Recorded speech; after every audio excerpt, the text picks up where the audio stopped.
Hey everybody, Daryl here from Wits Farm. We got a lot going on this weekend. Tammy has some greenhouse work to do. We got a new hay feeder for our goats, and it's a netting hay feeder. Supposedly it saves a lot of hay, but I've heard that before, so we're going to give that a try. We got a new milking station because milking these goats by hand's no fun. So we're going to give that a try. And we had something just about attack one of our chickens and kill it until Spencer came in and saved the day. Don't go anywhere, sit back, relax. It's windy as all get out in here, and I am downwind of these billy goats.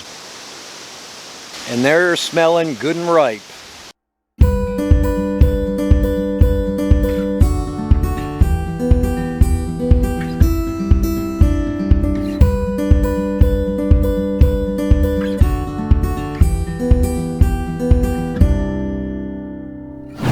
Everybody's watched our previous videos and saw the inside of my greenhouse this year. It was overgrown with weeds, a muddy mess because the water kind of travels down this way and goes into the greenhouse.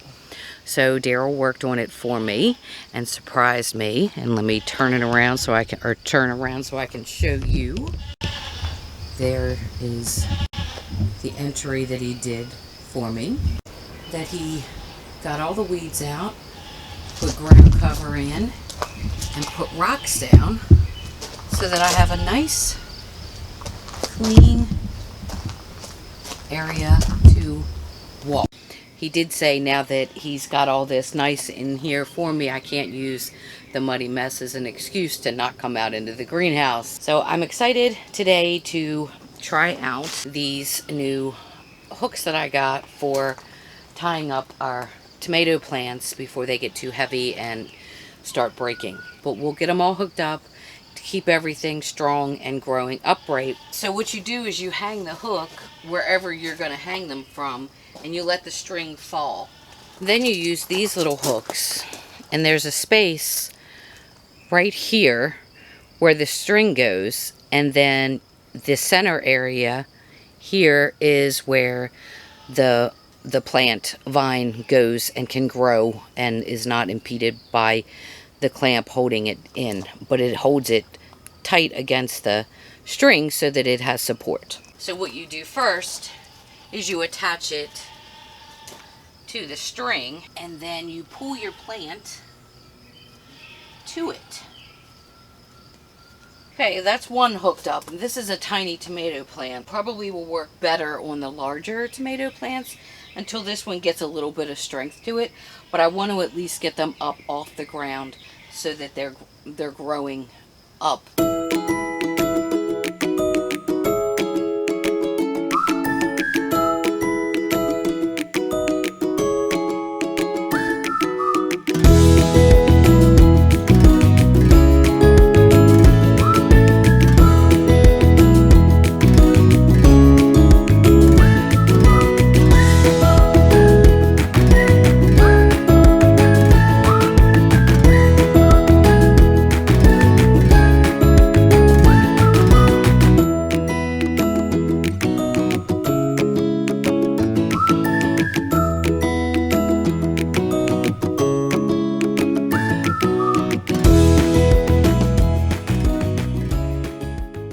We also have these wires that I planted them in between.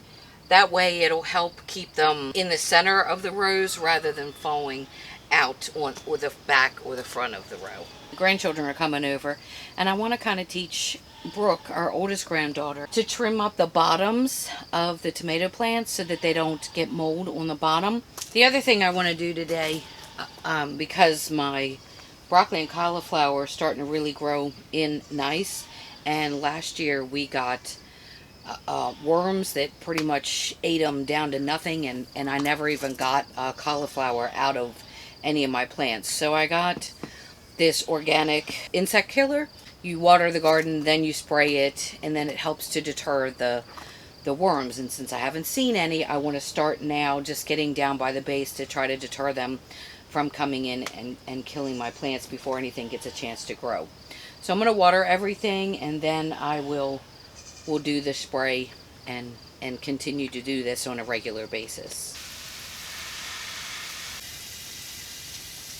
The other thing about keeping the tomato plants trimmed at the bottom makes it a whole lot easier to keep them watered without getting the leaves wet, because they tend to get moldy. The leaves get moldy easy if you get them wet. So I like to get them trimmed up so it's enough room to spray the hose underneath of them, and that way you can make sure that they're getting the right amount of water and you're not doing damage to the plant. Well, that's it for the garden for now. Oh, it's getting warmer. The fan just kicked on to cool it off in here. Well, Spencer, our livestock guardian dog's on full alert there this morning. I was out in the front area and I heard something scream. Then I heard him start barking. I ran back over there in the field. He was down at the bottom. When I got there, there was a chicken there laying on the ground, couldn't get up. And he's just going nuts, back and forth through the fence barking. I picked up the chicken and it is bleeding. Not sure what got it. I think it might have been a hawk or an owl maybe. I'm not sure.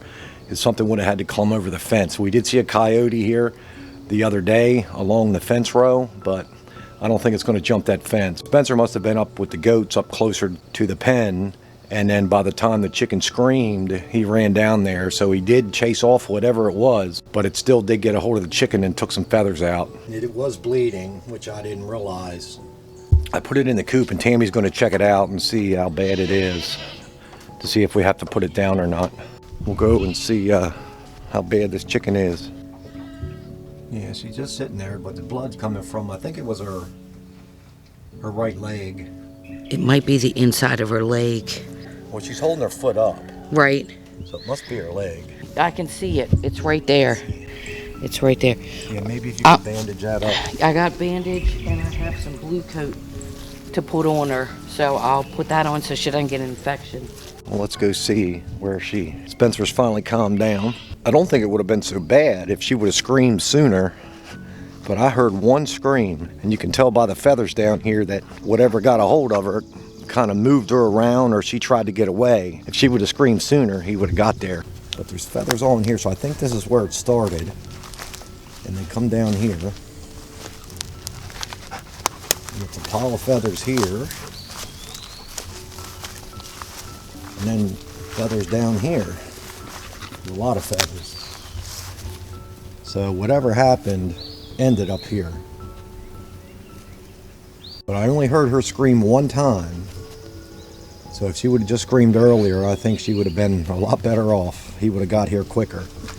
He was all the way up top there with the goats. I guess she was just down here eating by herself. More feathers.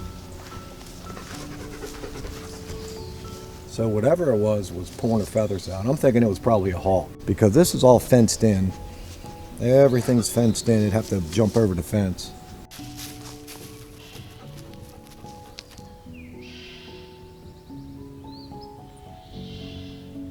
Well, Spencer did his job. He saved its life, but hopefully it's not too bad, because I'd hate to have to put the chicken down.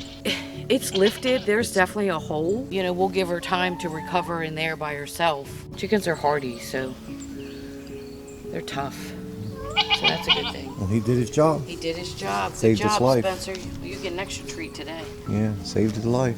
I got a treat for you for saving the chicken. Give me a kiss. Good boy. Good boy. So she should be okay. We'll see what happens, and hopefully she'll pull through. She's a good laying chicken. Well, I bet now he'll be on high alert today. It's a nice way to start the day, huh? Yeah. Oh, good job. I'm telling you what. This girl.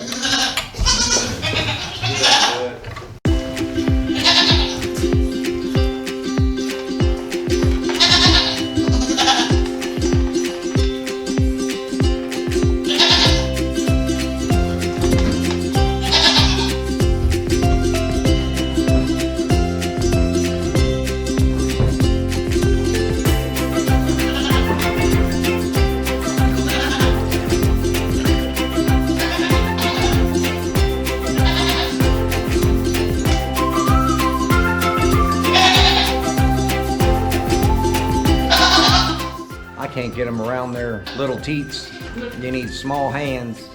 That's why this milker machine or whatever, hopefully will make a quick job out of it. Now we're going to give the milking machine a try and see how that goes rather than hand milking.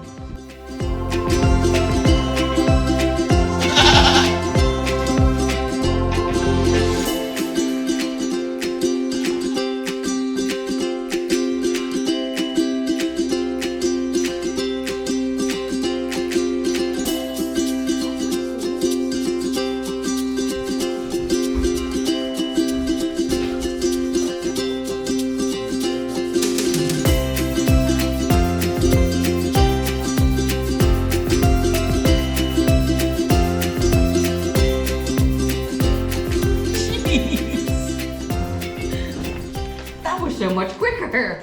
Well, let's go in and see how much milk we got in that 2 minutes of milking. We didn't even have a chance to work up a sweat. No, not at all. All right, ready? Yeah.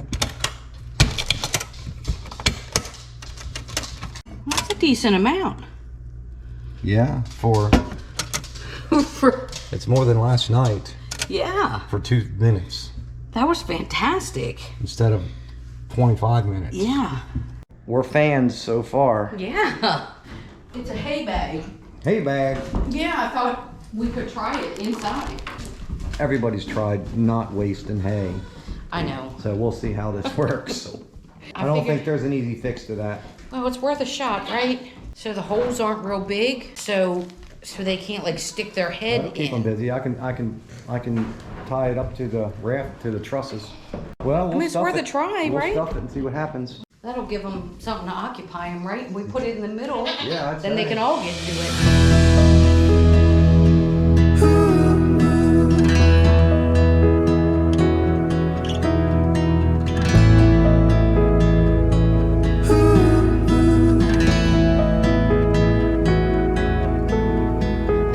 I'll be the one by your side through the good and the hard times, when we're laughing, when we're hurting. I'll be the one that you